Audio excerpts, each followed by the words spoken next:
Let me open the scripture now. 1 Samuel chapter 9. I'll read from verse 3. 1 Samuel chapter 9 from verse 3.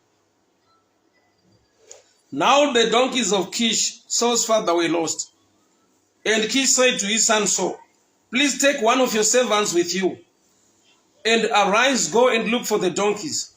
So they passed through the mountains of Ephraim and through the land of Shalisha, but they did not find them.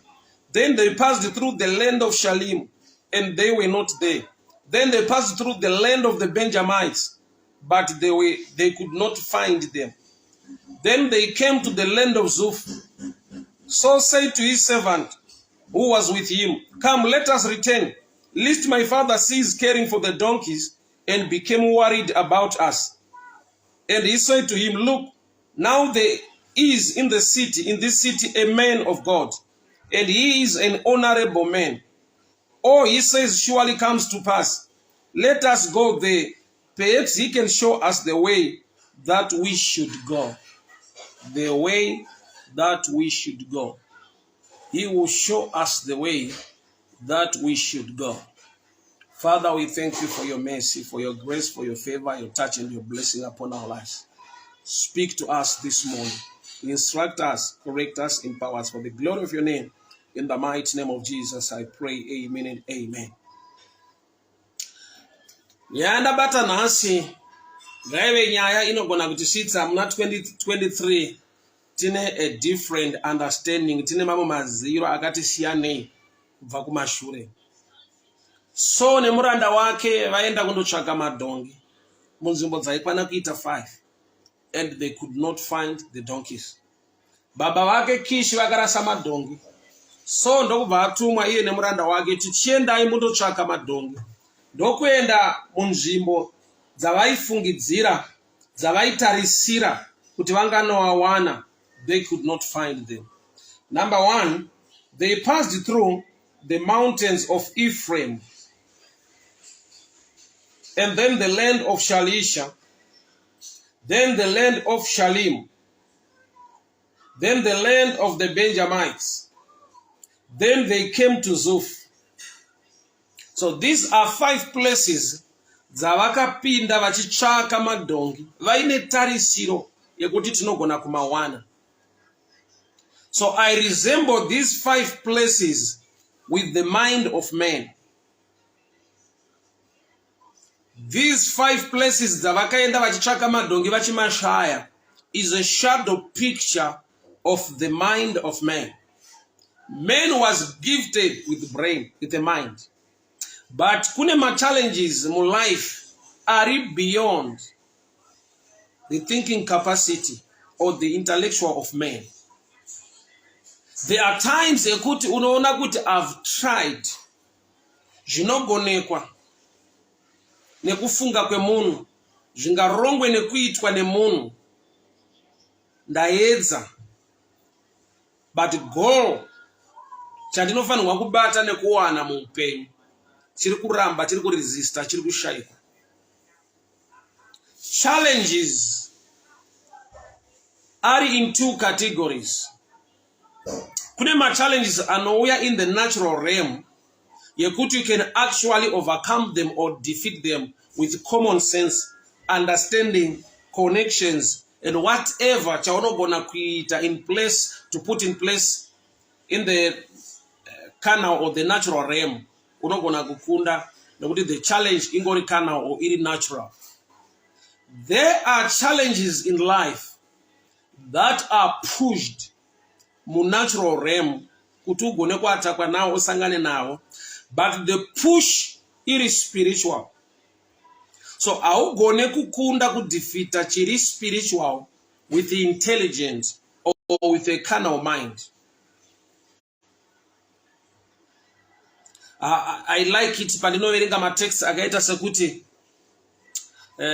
kuna amai vakauya nemwana wavo kuna Jesu vachiti mwana wangu anetswa nemweya yetsvina.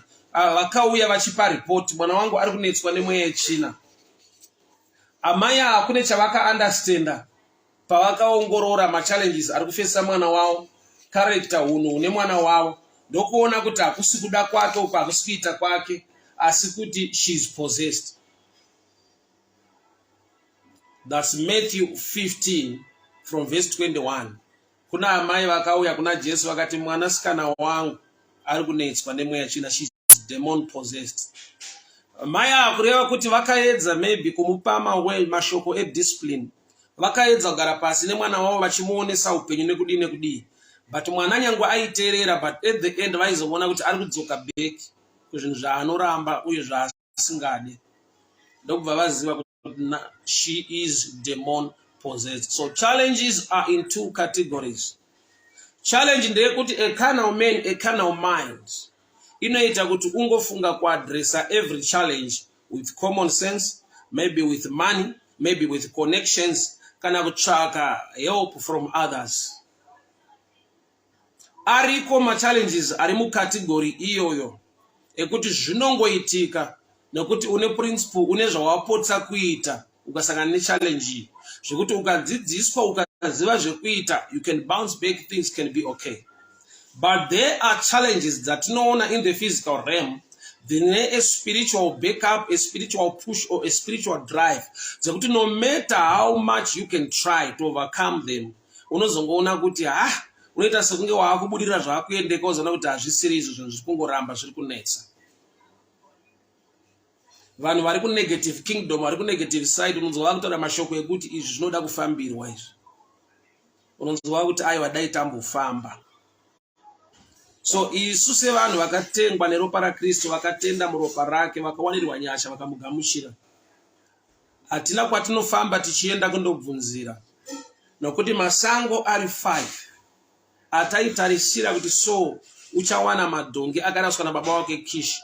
Hamuna madhongi arimo, vari kushayiwa madhongi.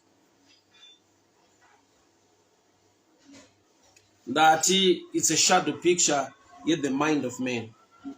5 places zavakaenda, they resemble the common sense, the intellectual of man. Kune vanhu vakarongeka, vanhu vari disciplined, vari principled, vanhu ziva zvekuita muupenyu, yet things are not okay. Pane paunotoona kuti hauna chauchaudza munhu because atraya, aedza, aita zvese. Kana kuri kuwedzera degree, madegree afunda awedzera, kana ari ma-connections is connected to those people that matters in the society. But things are not okay for him or for her. Amai vakauya kuna Jesu Matthew 15 vanoti, mwanasikana wangu uri kunetswa nemweya yechina. Havasi kublema mwana wavo kuti mwana wangu ari kundinetsa. Ayo vari kuti ukaona akundinetsa, result yekuti ari kunetswa nemweya yechina. I love and respect Job on one note. Job wakaropafadzwa zvakare naMwari, akaita bounce back with a double blessing than the previous one. But you know, one chakava outstanding pana Job quality mwendakaona concerning his marriage. Job haana kudivorsa, nyangwe mukadzi wake akataura mashoko anorwadza, anodena kuti vanhu vasawirirane. Imagine mukadzi wako anokuti tuka Mwari ufe. In other words, ari kuti even if you die, I don't care. I no longer want you around. On a normal level, hakuna ungashuvira kuvashirikadzi. But Job's wife wakasvika paextend yekuti dedi tukai Mwari mufe henyu. Asi Job paari kuropafadzwa naMwari, paari kuita bounce back with a double blessing and favor, haana kudivorsa. Why? He was a mature man spiritually. Wakagona kuona, wakagona kuita perceive kuti ichi chiri kutaura nawo mukadzi wangu, asi chiri kumupusha kutaura izvozvo. That's not her mind, that's a spirit. She is possessed. So ukava neunderstanding yekuti kana Paulo achiti atirwe nenyama neropa asi nemweya, atirwe nenyama neropa asi nemweya iri muchadenga, mweya, zvoreva kuti we are supposed to fight, but tinofanira kunge tine understanding pafight yacho kuti tiri kurwa nei. tinodenwa, tinotukwa, tinonyombwa, tinokanganiswa nevanhu nemunhu. Asi kana taakurwa, taakufaita, we don't fight carnal realm kana kuti physical realm. Hatirwe nenyama neropa, but chokwadi ndechekuti tinotukwa, tinodenwa, tinokanganiswa nenyama neropa nevanhu. But kana taakuengage mufight yacho, we don't fight vanhu ivavo. Kuda kuti tiri kutichwa maturity, tiri kutichwa kugona kuona spiritually kuti ari kukutuka munhu, but chiri kuita kuti utukwe haasi munhu. Ari kukunyomba nekukuwanzira munhu, but chiri kuita kuti unyombwe nekuwanzirwa haasi munhu. Hatirwe nenyama neropa asi nemweya. Paul ari kuti pa every challenge gona kuona the pressure or the power of the spirit behind, or what's driving that kuti chigone kuataka iwewe. So wakatumwa kundotsvaka madhongi nababa vake, ndokuenda masango anokwana kuita 5, ndokubva vashayiwa madhongi. That 5 is just a shadow picture of the common mindset of men. Tine zvinhu zvatakatsvaka tikavavarira kuda kuwana nekubata nekuachiva muupenyu. Zvikuru sei zvekuti paextend yekuti takatofundawo sekufunda kunoita vamwe, takarongeka tikava nemaconnections nediscipline sezvakaita vamwe kuti tiachive, and things did not work out. Zvataitarisira hazvina kubuda saizvozvo. Todii nokuti dhongi riri kudiwa kumba, tanzi tidzoke nedhongi. Thank God for a man, a servant. So wanga waudzwa nababa vake kuti tora muranda wako, tora muranda wako. Zvoreva kuti so paari kuudzwa nemuranda, that's a level of humility. Munhu uyu muranda kuna Paul, but Paul unotendera kuti muranda kutaura mashoko aanogona kunzwa uye nekuteerera, anoshepa nekuchinja upenyu hwake. Pavakaenda kumba kwaSamuel, baba vake vamuti tora muranda wako, kureva kuti munhu ari kutaura mazwi anogona kuchinja upenyu hwaSaul pavashayiwa madhongi, muranda. I challenge you in this coming year kuti chinhu chinonzi humility ngachiwanikwe chiri one of the things chiri muupenyu hwako. I know you are so intelligent, you are so beautiful, you are so educated, all qualities unazo. But there is one quality you need in life. Inonzi humility. The ability to respect and to learn from others despite your position. Why? Nekuda kwekuti chimwe chinochinja direction, chimwe chinokusvitsa mukuachiva, kuva munhu unogona kunzwawo vamwe, kuva munhu anova munyoro. There's a thin line pakuva humble nekuva munhu akapusa. Hazvireve kuti ukava humble uri munhu akapusa una zvaunofunga nekuziva, no. So baba vake vakamuti tora muranda wako. Vava musango madhongi ashayikwa, so wakatendera muranda kutaura mulife make. So hapasi pese panouya vanhu vaunotarisira kuti vataure zvingachinje upenyu hwako, zvingacreate a direction inounza ushe mauri neanointing. Pamwe pacho God will use people who are lesser. Tora muranda wako. Atora muranda wake vava musango, anoteerera zvinotaura muranda wake. Vari musango vatone rank neremu yekuti uyu mukuru, uyu muranda. But muranda ndokubva ati hatingadzoke kumba tisina madhongi. Chatingatoita pano tamashayiwa musango muno. There is a man in the city. They are now moving kubva musango maitarisirwa kuwanikwa madhongi, vachienda kumba kwemurume unonzi Samuel. There is a man in the city. There is a man of God in the city. I want to talk about the man today. The man I want to talk about is Jesus. He is the man, not just in the city, but also any time, any place, there is a man. For the Bible says, he became man. He became man. He became man. There is a man. Kune murume anoziva kune madhongi ako.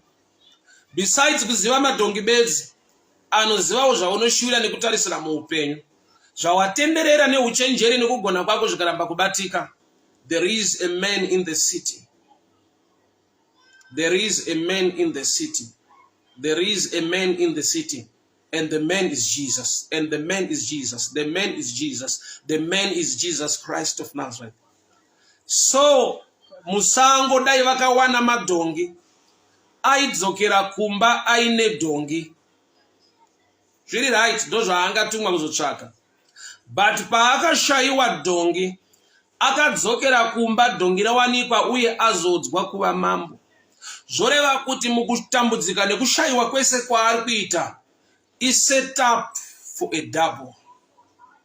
Kabadaya salabosha. Baba Mahonde, a blessed morning to you. May the good Lord bless you. May the good Lord favor you. Moving at 2023, akaropa fadzwane nyasha. May God set up you for a double. Mwari ngavaite zvakapetwa muupenyu wenyu. Mwari ngavaite zvakapetwa muupenyu hama dzangu. Chipo chizhande, may the good Lord bless you. Upenyu nyaumwe, may the good Lord bless you. Mwari ngavaite zvakapetwa muupenyu wako. Pamadhonga akashayikwa, wana nyasha dzekugara pamusoro pedhongi uye nezodzo samambo. Talent Eve Tafirei, may the Lord set up you for a double. So wakashayiwa dhongi. Madhongi ashayikwa wakaenda kumba kwa Samuel. Ndokubva apiwa zodzo reumambo. Mumazuva aya madzimambo aifamba akagara padhongi.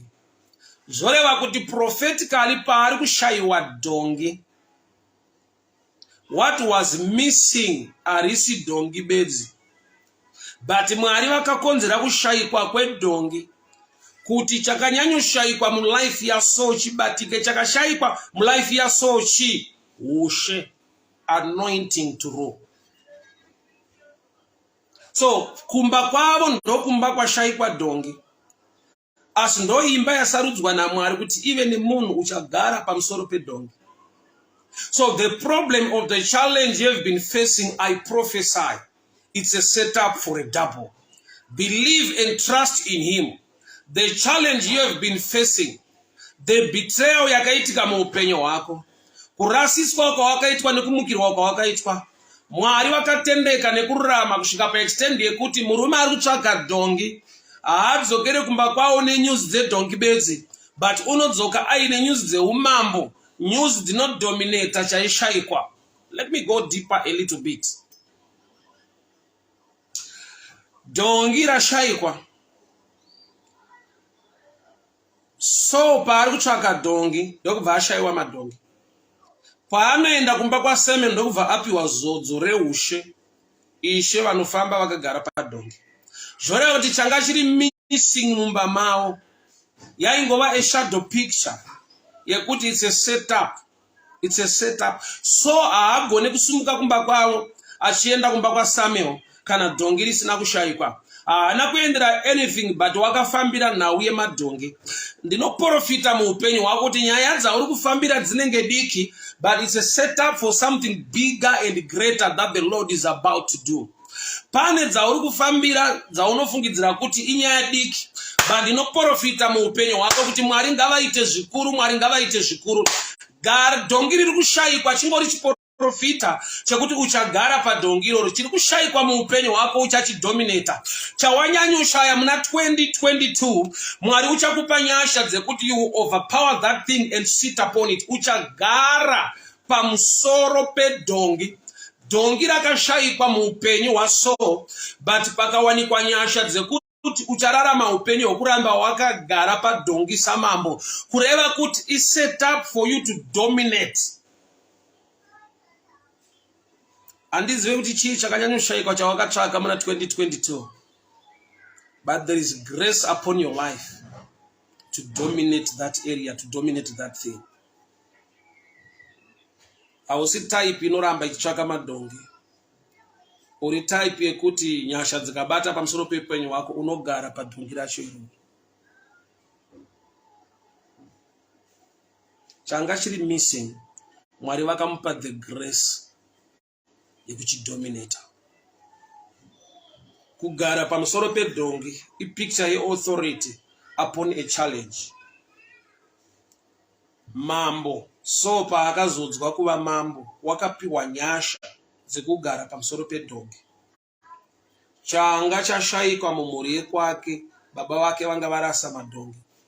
Paakandotsvaka madhongi wakapiwa nyasha dzinoita kuti aswere akagara pamusoro pedhongi. There is grace coming your way to dominate every area. Pawainzi haubudirire, hauna chaunogona, hauna kwaunoenda, hauna chaunoachieva muna 2022. Come 2023, there is a man in the city. And the man I'm talking about is Jesus. Kabadayasa. Rabajade Manti Balandoroboshiakata. It's a setup for a double. It's a setup for a double. It's a setup for a double. Dongira Orgushaya, uchagara pamusoro pedongi. Dongira Orgushaya, uchagara pamusoro pedongi. Zirikushai pa muupenyo wako. Mwari ngavakupenyasha simba rechikurire kugara pamusoro pare kuzvidominata. Mwari vachakupa kubudirira to an extent yekuti ukaudza vanhu kuti ndo area yaindinetsa, wava a master, a champion, wakudominata area iyoyo, people will not believe you. It will be too good to be true. Why? Nekuda kwekuti nyasha dzaMwari dzikadururwa pamusoro peupenyu hwako, chaishayikwa chisingabatike chichirasika muupenyu hwako chinoenda pasi peupenyu hwako. May God give you the grace to dominate an area. May God give you the grace to dominate in the same area yawainza ubudirira augone kukunda hakuna chinoitika. Vanhu vane zvavakataura concerning life yaSo achidzungaira mumasango achitsvaka madhongi.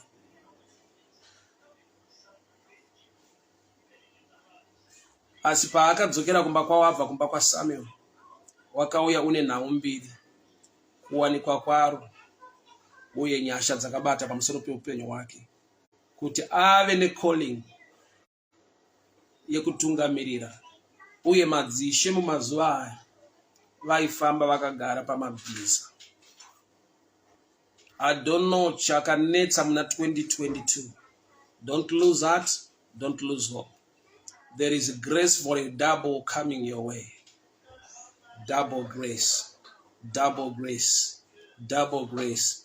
I prophesy double. I prophesy double.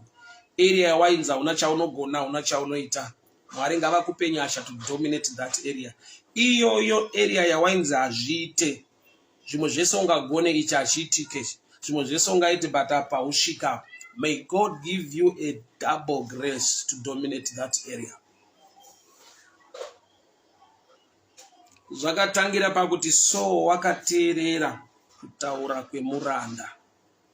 Some people in life havana matitles atingagone kuyemura, but they can be used or sent by God to speak a word that will create a difference in your life. Hama dzangu ndinzwei mangwanani ano. Pane pekuti wakaipa aizevezera mauri,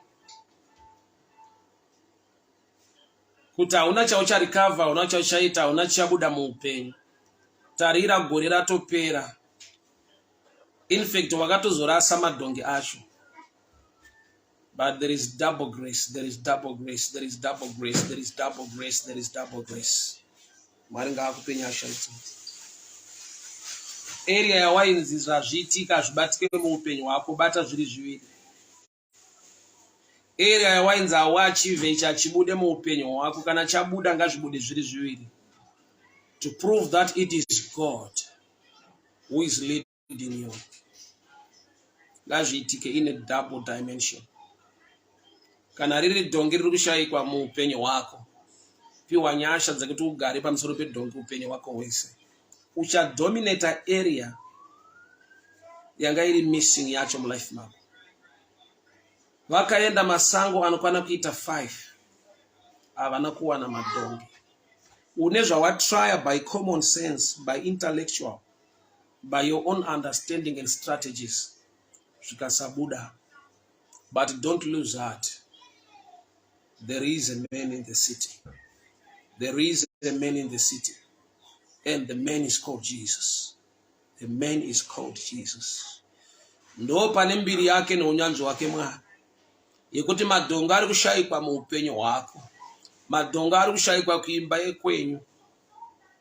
He give you the anointing and the grace to ride upon the donkey the rest of your life.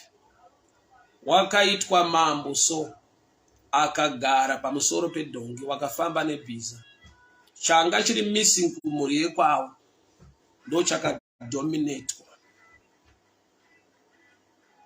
Father, I pray, I speak your hand of favor for a double blessing, a double anointing, and a double grace upon your people.